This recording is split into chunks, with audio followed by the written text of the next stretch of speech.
dooni sideedada ay tiradoodu gaadhayso ilaa 9 qof oo Soomaali ah oo ay ku jiraan ilaa 12 qof oo dhaawac oo kamid ahaa dadkii ay diyaaraduhu ku rusheeyeen marinbiyoodka Baabumandab ee dalka Yemen bishii saddexaad ee sanadkan aynu ku jirno ayaa habeenkii xalay ahaa soo gaadhay dekedda magaalada Berbera dadkani waxa la dejiyay goob loogu talagalay in lagu nasiyo muddo 3 maalmood kadibna looga ambabixiyo deegaanada kala duwan ee ay ku socdaan taasoo ay gacanta ku hayso xukuumadda Soomaaliland iyo hay'adaha la shaqeeya ee sida IOM iyo UNHCR dadkani dhaawaca ah ee doontu ay sideeya waxa lagu adeegaya ama lagu dabiibaya goob gaar ah oo loo qoondiyay in lagu dabiibo muddada ay goobtaasi ku sugan yihiin Cabdiqaadir Axmed oo ah sarkaal ka tirsan hay'adda IOM ayaa ka warramay xaaladda dadkani laga soo celiyay dalka Yemen gaar ahaan dadkaasi dhaawacu soo gaadhay iyagoo u tahriibaya dalka Yemen bishii saddexaad ee sanadkani waxaana hadaladiisii kamid ahaa kulli waxa jira adugu 5 qof oo jajaban oo bira ku jiraan halka 3 qof oo kamidana ay go'an yihiin xubnaha jirkooda halka laba dumar ay lagu ka go'an yihiin hal gabar oo kamidana ay luqaan tahay isla markaa waxa kale oo jira iyaduna gabadh ku indhabeeshay horta guudaan xaaladoodu waa caynka inta kalena aad bay wanaagsan tahay wixii kale xanuunsadana insha Allah waxaanu wixii halkan loogu qaban karaan oo ugu qabanaa wixii kale cusbitaaladan Berbera gudaheedana insha Allah waanu keenina qaar ka mid ah dadkii ka badbaaday doontii lagu qarxiyay ee ay saarnaayeen bishii saddexaad ee sanadkan ee sii galeysay dalkaasi Yemen iyagoo ka tahriibay dalkan Jamhuuriyadda Soomaaliland iyo sidoo kale wadamada kale ee Soomaalida ayaa waxay nooga warrameen sidii waqtigaasi xaaladdu ahaa iyo dhaawacyadii kala duwan ee ka soo gaadhay gaastaxoo ma khar casiridan umul khayr waxaan ku weydiin lahaa kulli weli soo wada ognahay in qaraxyo dhibaato idin ku dhacday bal sidee wax u dhaceen adigu waxaad qof meeshii goob joog ahaa oo doontii la qarxinaya ama la rusheynay saarnaa waqtiga ka waran dareenkaaga iyo sidee wax ahayn sidee wax idin ku dhaceen wallahi waqtigaas waqti aad u xun buu ahaa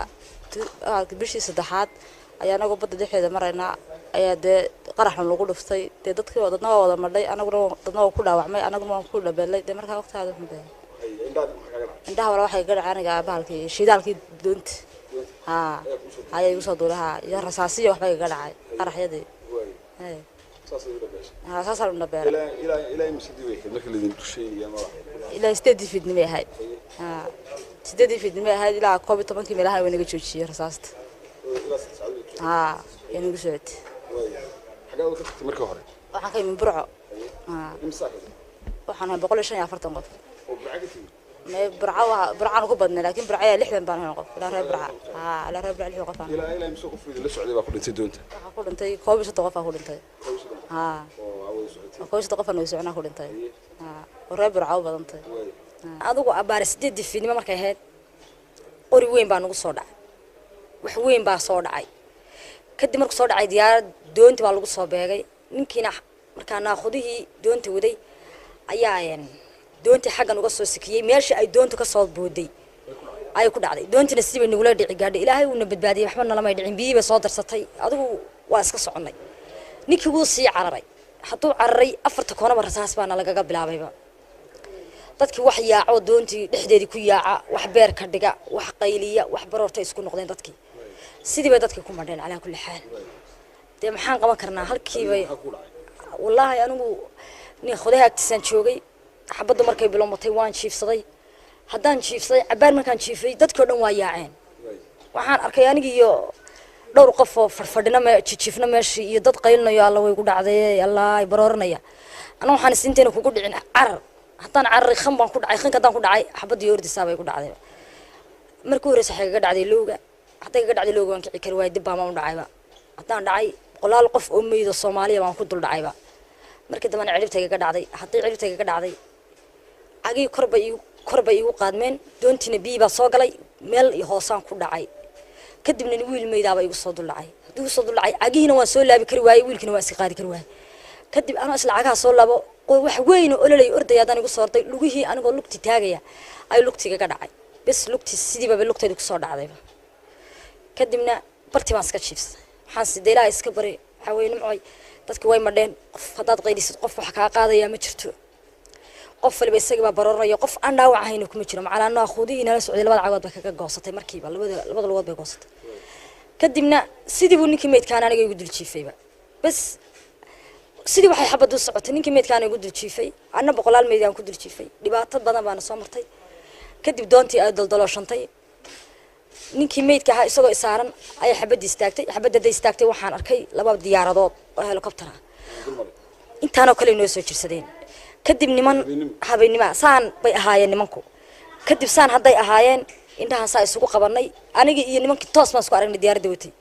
kadib waxaan isiri haddaad iska ashaaday nimcoy haddaad dhaqdhaqaaqdid haddaad saa u dhaaqday xabadda kugu dhacaysa oo kugu taala in labada diyaarado inta markay noo soo jirsadeen bas khalaas ay arkeen dadkii inay hadalkii damay qayladii dantay dadkii wada khalaas noqdeen ay labadii diyaarado toos nooga kaceen way naga tageen jamaale anigu horta markii dhibaato dhacay waa hordey markii mar dambe ugu dambeysay rasaas nagu furiyay baan kac dabeed markaan booday ayuun baan arkay xabadna nagu socota xabadda naga daayaan ku yidhi xabadda naga daaya markaan ku yidhina oo igu dhacday markii igu dhacdana koomaan gala isbitaalka xudiida baan ku miirsaday markaan ku miirsadayna dee dadkii baan dad badan baa ku dhintay oo saaxiibaday ah oo aad igu qaaliya kuwa badanna waa ku dhaawacmeen meeshaas horta dadkii laayay iyo waxay ahaayeen cid wax ka soo qaaday ma jirto ari la laayo waxaan ahayn manaa koogma duwana because cid ka hadashay iyo cid tiri maxay ahaayeen iyo cid tiri maxaa lagu laayay ma jirto waana la laayay dinayeen isbitaal baa nala geeyay isbitaalka markaan ku jirnay waana daawo isbitaalka sideedooda aad bay mahadsan yihiin because wallaahi aad bay noola dadaaleen magacaaga wala lagu bilaabay magacayga waxa la yiraahdaa barwaaqo xasan faaye waxaan ka tagay anigu gorow xarag laascanood waxaan ka baxay boosaaso waxaan raacay doon waxaan tagay meel mayfac la yiraahdo waxa la qoray quxunti waxa gaari baa lagu qaada waxa la geeyay meel qaras la yiraahdo waa laga qadaa la saara la geeyay saddex labada kun iyo 17 bishii saddexaad 17keedii bana lagu duqeeyay xudayda inta meel la yiraahdo baamada bana lagu duqeeyay oo waxaan ka baxnay meesha laba cisho bada ku jirnaa waxaan tagnay 14kii 15kii baan tagnay 17kii bana la duqeeyay oo maxay duqeeyay sidee diyaarad bana lagu duqeeyay walaal xagga sare maraysa aduu maalinimada intay noo timay nagu dul wareegtay aduu lama maalmood markii nagu dul wareegisay habeenkii waxaan rasaasay 3 saac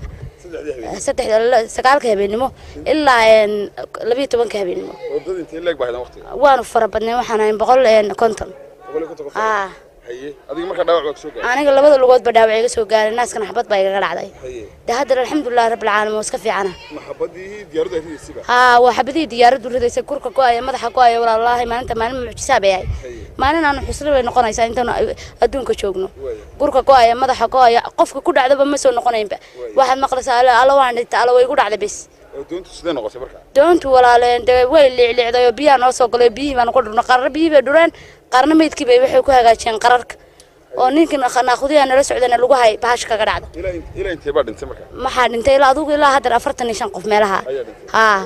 soddon iyo kow dumar raga iyo 12 dumar oo sidee la badbaadiyay marka anaga waxaan badbaadiyay ninkii baa wuxuu yiri xudaydaa waxay noo jirtaa 25 daqiiqo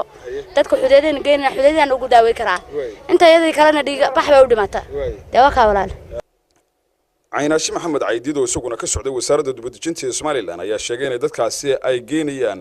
goobaha kala duwan ee ay ku socdaan gaar ahaan dalkan Jamhuuriyadda Soomaaliland iyo sidoo kale wadamada Soomaalida waxaana uu sheegay in 90kaasi qof ee ka soo degay doontaasi ay u badnaayeen dad u dhashay dalkan Jamhuuriyadda Soomaaliland gudoomiyaha gobolka Saaxil Jaamac Yuusuf Axmed ayaa isaguna sheegay in ay gobol ahaan ay u dadaalayaan sidii dadkaasi loo daryeeli lahaa isagoo sheegay in dadkaasi ku soo dhaawacmay doontaasina ay si gaar ah u daryeeli doonto xukuumadda Soomaaliland waxaana gudoomiyaha hadaladiisii ka mid ahaa badnaayeen Somalilander sidoo kale waa caafimaad qabaan dhaawacyada ka soo gaaray diyaaradda mooyaane ilaa imika 8 qof oo 3 qof ay xubnala yihiin inta kale dhaawacyo halis ay yihiin baa ku jira insha Allah taala waxaanu qolada UNHCR iyo dibadejinta iyo qolada qaxootiga waxaanu ka ballan qaadnay dhulkii ay ugu tala galeen hoygooga ahaa ama dhakhtarada ay doonayaan inaanu gaarsiino annagoo kala kaashanayna wasiirka arrimaha gudaha iyo wasiirka caafimaadka dadkani dhaawaca ee ku sugnaa goobtaasi lagu nasiyo dadka qaxoontiga ah ee ka yimaada waddanka Yemen ayaa waxay sheegeen in ay dhaawacyo kala duwan oo isugu jira maskaxda iyo sidoo kale kuwa ay lagu hayo gacmuhu go'een ay ka soo gaadheen tahriibtii ay ku galayeen dalkaasi Yemen iyagoo dadkaasi sheegay in ilaa hadda aanay garanayn dadkii rusheeyay balse ay sheegeen in diyaarado ku soo dhawaaday ay gantaalo la beegsadeen waqti habeenimo. Mukhtaar Cabdiraxmaan Maxamuud, telefishinka qaranka Somaliland, Berbera.